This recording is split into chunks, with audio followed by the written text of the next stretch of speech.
अभी पिछले 2 दिनों में जो वीडियो आप लोग देख रहे हैं हर जगह ट्रेंडिंग कर रहा है।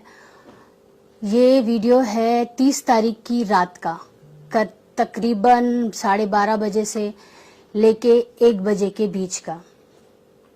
ये वीडियो है बस्ती का, महाराजा होटल के सामने। वो मेरा लास्ट डे था शूट का, और अब मैं जिस शूट पे गई थी उसकी बात बता दूं। डे 1 से मिस मैनेजमेंट वहां चल रहा था। हम जब एयरपोर्ट जाते हैं तो एक ही गाड़ी भेजी जाती है और आर्टिस्ट 3 रहते हैं। चूंकि वो बाकी के 2 आर्टिस्ट मेरे बहुत अच्छे दोस्त हैं, मित्र हैं, एक सीनियर हैं, एक दोस्त है, तो मैंने कुछ भी नहीं कहा। हमने वो गाड़ी शेयर करके अयोध्या से हम बस्ती जाते हैं। बस्ती में मेरा स्टाफ ऑलरेडी एक दिन पहले पहुंच चुका था और वहां के प्रोडक्शन से बोल दिया था कि मैम इस होटल में नहीं रुकेंगी क्योंकि उनके पैर की सर्जरी हुई है और आपने 3rd फ्लोर पे रूम दिया है। तो मेरी स्टाफ की बात उन्होंने इग्नोर करी, नहीं मानी।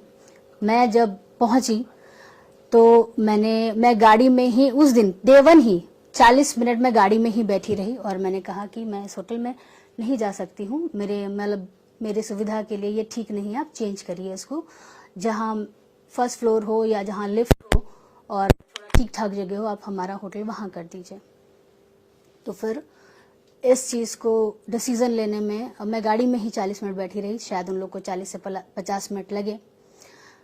फिर उसके बाद उन्होंने दूसरा होटल अरेंज कराया, तो मुझे दूसरा होटल दिया गया, जो कि वो भी नॉर्मली होटल था, बट मेरा मेन था कि मेरे पैर में सर्जरी हुई है तो मैं ज़्यादा स्टेयर्स नहीं चढ़ सकती थी।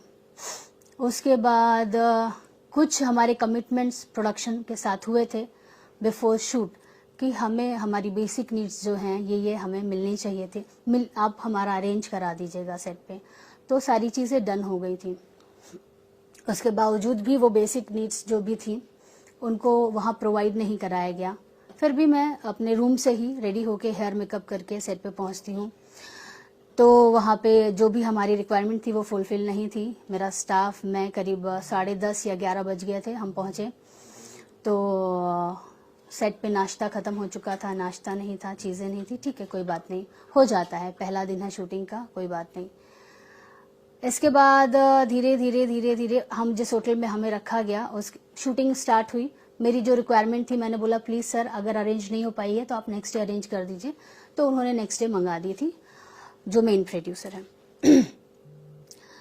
7 दिन हम उस होटल में रहे, बाकी भी सारे कलाकार उस होटल में आ गए थे। उसके बाद प्रोडक्शन से उस होटल का पेमेंट नहीं किया गया था। तो हमारे कुछ जो सहयोगी कलाकार हैं वो पैकअप के बाद जब उस होटल में पहुंचे तो उन्हें चाबी नहीं दी गई रूम की।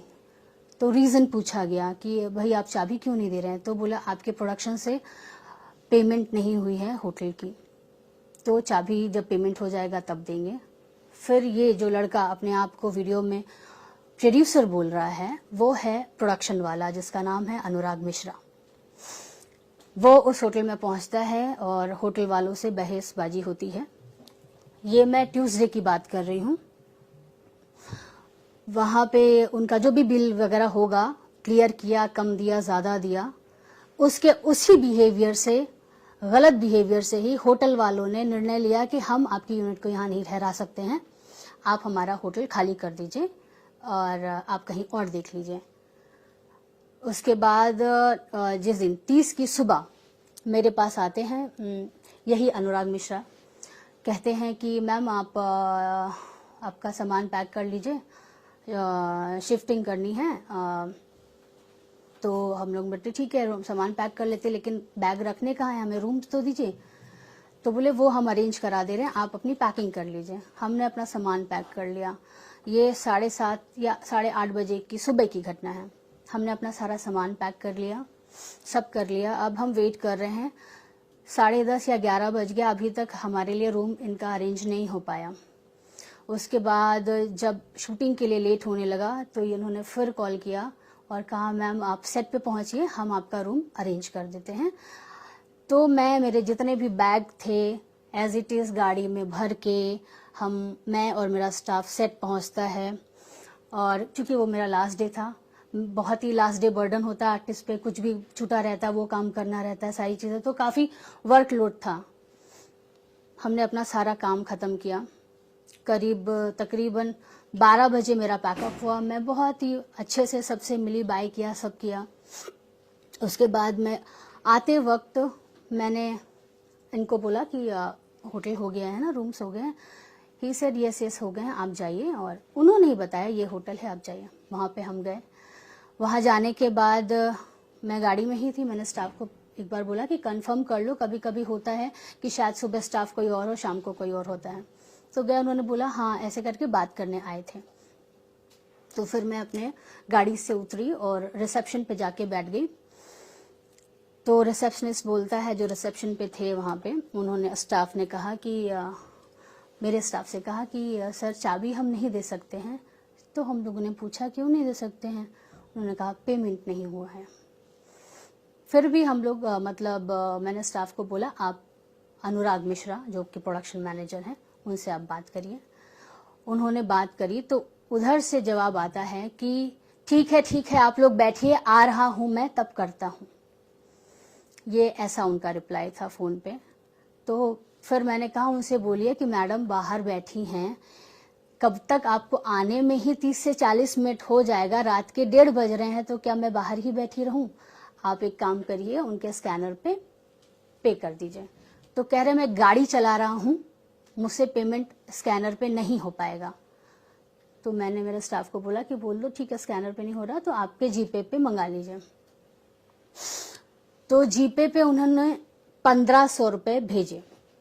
देने थे 2000 रुपए, जो कि ये बात भी बहुत उछल रही है कि इतनी बड़ी एक्ट्रेस हैं और 2000 रुपए नहीं दे पाई। तो 1500 रुपए उन्होंने भेजे। फिर भी चूंकि वो वहाँ का एम्प्लॉय है, उसके अपने रूल हैं, उसने कहा मैडम जब तक पूरा पैसा नहीं होता हम चाबी नहीं देंगे। तो उसने वापस स्टाफ अनुराग मिश्रा ने होटल के स्टाफ से बात करी फोन पे और उससे बदतमीजी से बात करी, उसे अपशब्द बोले, बहुत ज्यादा, इतने ज्यादा अपशब्द बोले कि वो जो होटल का स्टाफ था वो लाउड हो गया और उसने फोन वहां पे ऐसे पटका, अपना रजिस्टर बंद किया। नहीं दूंगा आप लोगों को होटल, चलिए निकलिए यहां से, आप लोग निकलिए यहां से। ये था होटल के स्टाफ का रिएक्शन। हम वहीं पे बैठे हुए थे। उसके बाद मैंने अनुराग मिश्रा को कॉल किया मेरे स्टाफ के नंबर से। मैंने बस उनसे यही सवाल किया कि अब तक आपने पेमेंट आखिर किया क्यों नहीं?